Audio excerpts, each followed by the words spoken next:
What's up guys? Today we are going to be comparing the image qualities between the iPhone 11 Pro and the Pixel 3. This is all for speculation purposes and I'm curious to see if there's any big differences between the two. So I'm going to play some footage that we shot today and I want you to guess which camera is which. You guys ready?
Okay, before we start, I want you to pause the video, comment below, and tell me which camera you think is which.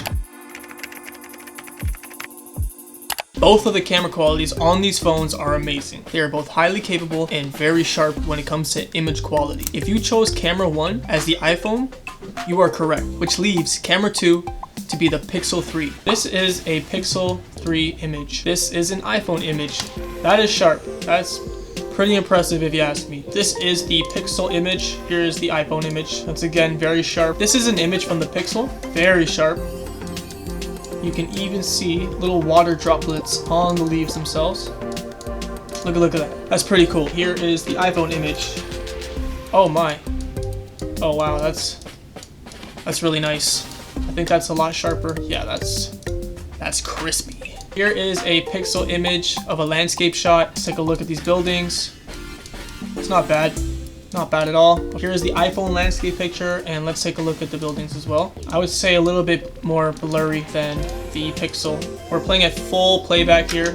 This is a 4K clip on the iPhone. It's grainy. It's kind of blurry there. The building edges aren't bad, if you can see here. And here is a 4K clip from the Pixel. Once again, grainy, not really in focus. It seems like it's a little bit sharper. Honestly, they're pretty much the same to me. In terms of picture quality, there isn't much of a difference. I would maybe give a slight edge to the iPhone. I feel like the iPhone is just a little bit more crispier than the Pixel 3. The image stabilization between these two phones is very similar. I wouldn't say there's much of a difference. These shots were taken handheld. I was walking in one of the clips, and I was also doing a light jog in one of the clips, and both clips to me look great. One thing that really stood out between these two phones to me was iPhone's wide mode. It allowed for some pretty cool shots and different perspectives. If you're shooting a video in wide mode and you're looking at stability, wide mode is always going to win. The wider you go with that lens, it's always going to look more stable opposed to having it cropped in or more zoomed in. To me, both selfie cameras look great. However, on the iPhone Pro, you are able to shoot 4K and in slow motion. So I guess that's a plus for the iPhone. When we're talking about autofocus, they're very similar as well. There's not much of a difference between both phones. They are both really fast at focusing on the subject and also with tracking. So here we have the night mode shots. This was the original setup with the candle in the middle and the lights are turned off. This is the first shot we took with the iPhone and the Pixel. And this part was a very extreme test. Here's a shot on both phones with absolutely zero light sources. As you can see, it's pitch black. It's not a high quality picture, but it's interesting to see what the phones came up with.